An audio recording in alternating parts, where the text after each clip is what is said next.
Hey everyone, welcome back to the Atkins Rotary channel. Today we're going to go over the oil metering pump, how it works, and how to put it back together, and show you some of the things that we've figured out over the years. So, just basic tools is all you need, and this is actually something you can do in your garage at home, whether you have just basic tools or a full-blown shop. You can do it. It can be done. So let me show you what I got set up here just behind the camera and we'll get going. Okay, there are three kinds of mechanical oil metering pumps that Mazda used from 1970 to 1988.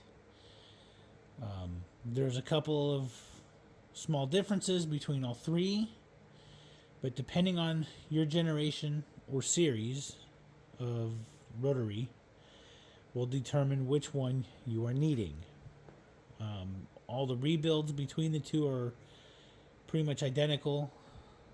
Basically from 74 to 85, this one was used in your 12As and up to 78 in your 13Bs. This one's got a gasket that you can see. And then from 84 13B on up to 88, you had this one with your oil metering lines that were bolted in place, where your other ones, they just would push into place with a couple of little hose clamps. On the 84 to 88 13B, you went from a gasket to an O-ring. We're going to take one of these apart and show you what's needed and kind of, what sequence you need to do as you take this apart. Your early dual distributor oil metering pump looks similar to this one. It's a little different, but your bolt pattern here from here to here was a little different, and that's okay. If you've got that early stuff and you need to rebuild it, this will help you get along as well from there. So to get this rebuilt, all you need to start with is a 10mm wrench and a number 2 Phillips screwdriver. Okay, so we'll set that aside for now. Your 10mm, you need to use it to take off your arm.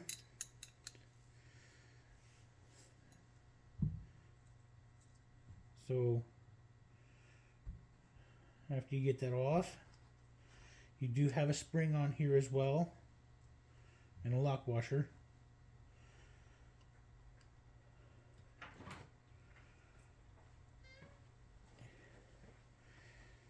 Thinking that this has been on for the last 30 something years,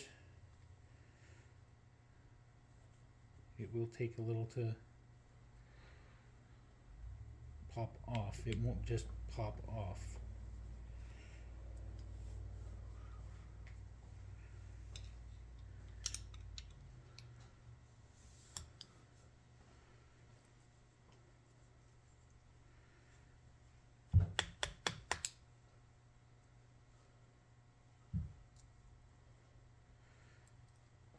After you get it started, it'll come off. You do have a spring underneath it that you'll need later.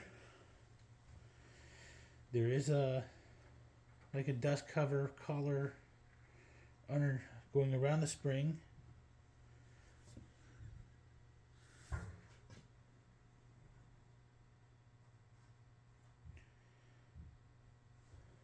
Next thing we need to do is undo your screws.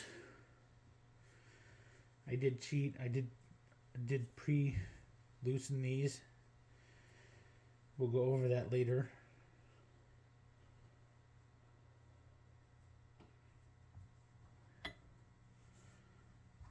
We won't need that anymore. Now notice this only goes on in one direction,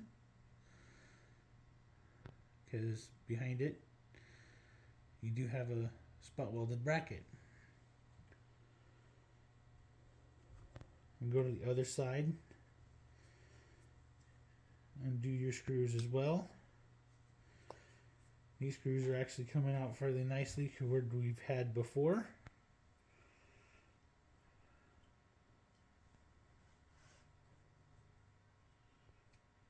In fact, we've had some over the years, we've had to just tear them apart.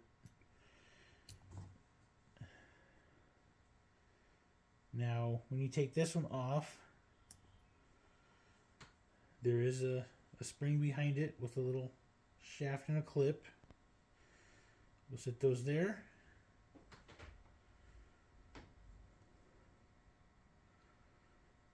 Now, you need to get out your rod shaft, and it just pulls straight out. Now, in this case, this one's moving freely enough that you might not need anything. If you do, no worries, just take your screwdriver,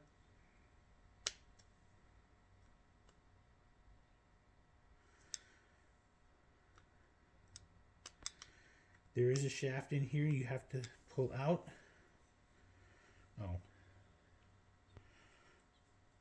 Would help if you pulled this out as well. That's your worm gear going to the front cover engine side of the system.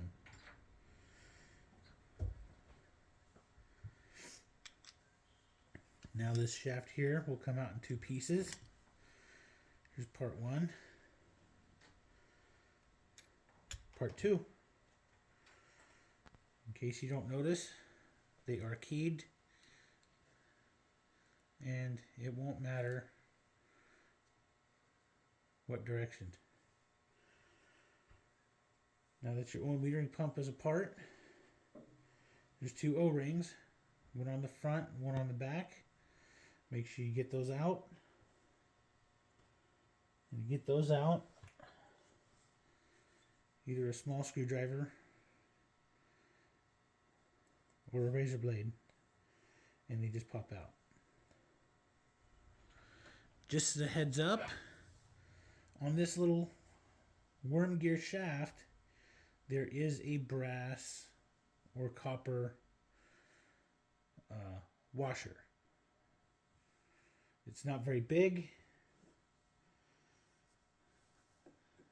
I have a couple extra here as an example, but if you can see, they're definitely not very big. Those go at the bottom in here.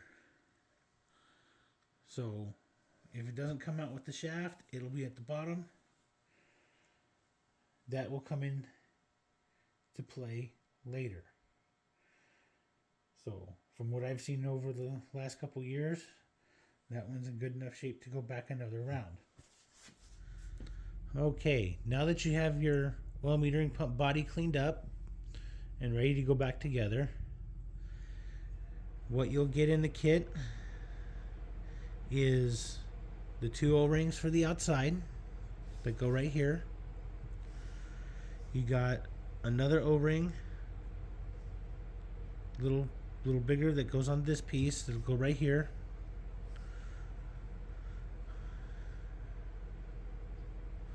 Just drops on, not a problem. And then after you get the shaft O-ring off, or more like a seal, but yeah, as soon as you get this off, that's basically what you're left with. These two little O-rings right here is what goes right here. And also in the kit, you'll get 4 new screws for your end cap. When you put these on, just use your fingers, roll them over. Now, you'll have to squish these down just a little to seat them in place. If you look at that, they're not quite, it's not quite lined up. What we use here is MP. If you have WD-40, that works too.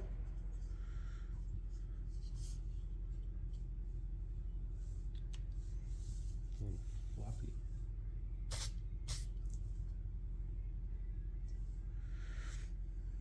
Put a little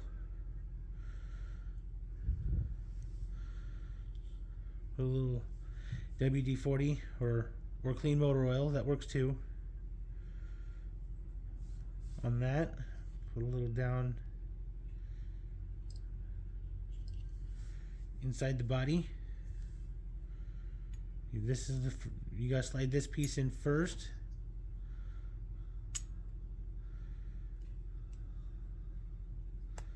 And there you go. It's pretty much seated.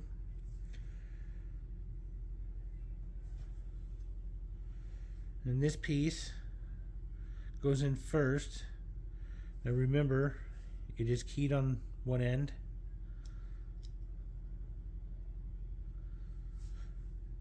But this notched end here goes in first.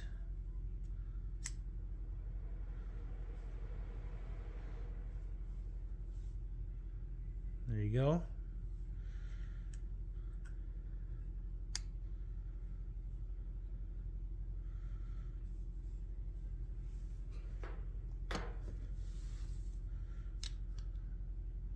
In this case, we're just using a screwdriver to push it down inward just a little.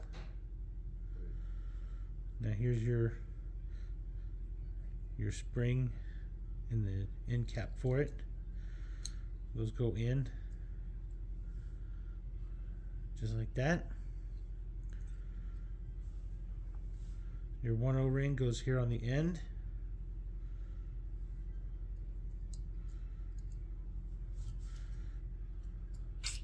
One little squirt of that.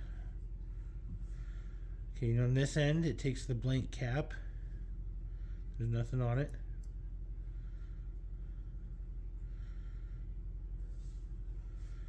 Here's the replacement screw. It does have a small lock washer attached to it.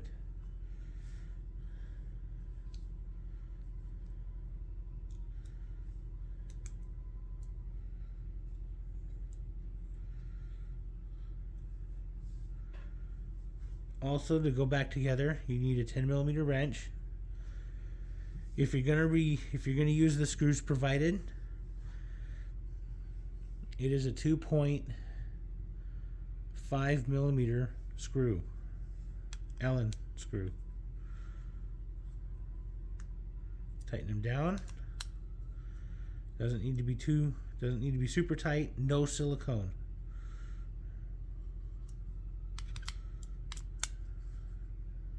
You want this to function and work like it was supposed to when Mazda installed it.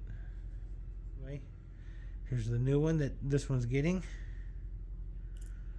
Make sure it's down at the bottom, nice and flush or flat.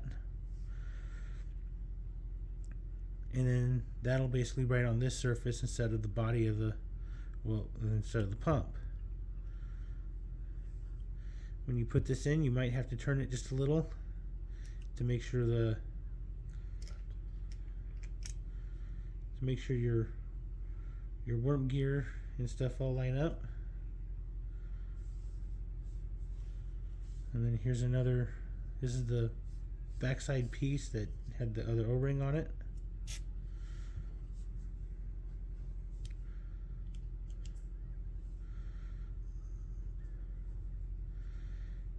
And it just pushes in.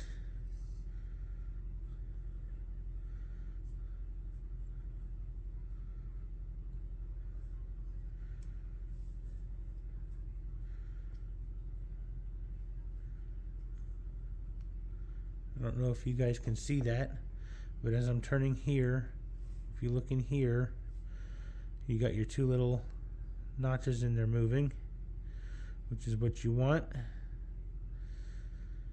So that tells me all of this in here that you just put back together is working fine.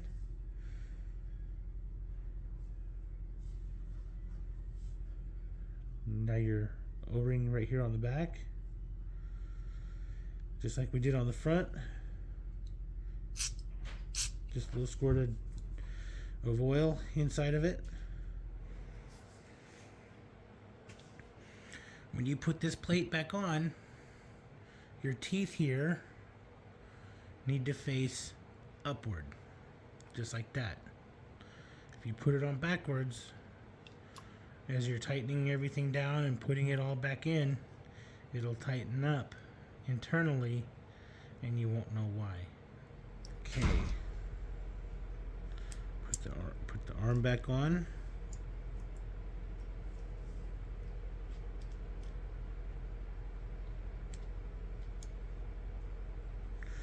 Spin it back around just a little so it's got tension.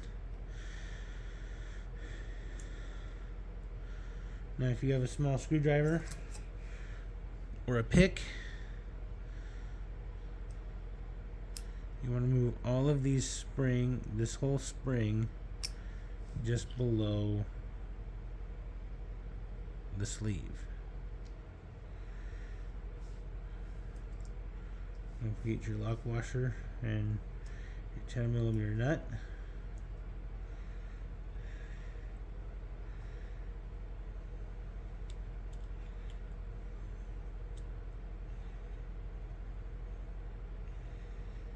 Again, before you put a wrench on this, you want to start it by hand.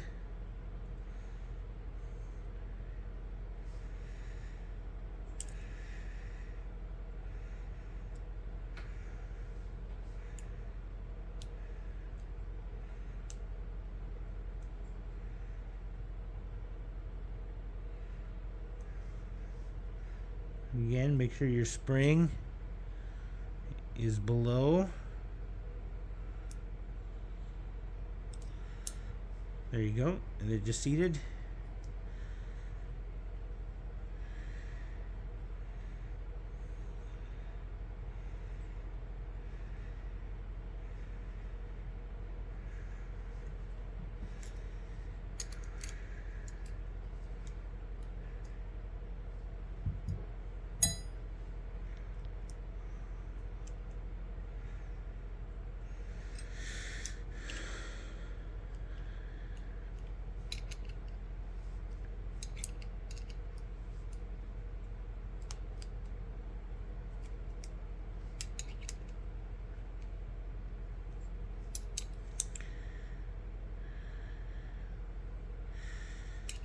Once you get it tight,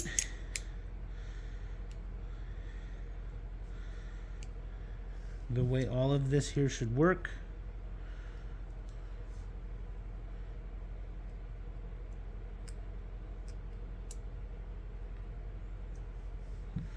is when it's in the car, you have your oil metering, you have your rod that from here that goes up to your throttle body or carburetor. It'll pull on it and you want it to come back, you want it to spring back. Just like that. So you do have to wind up this spring just a little bit. Anyway, here you go.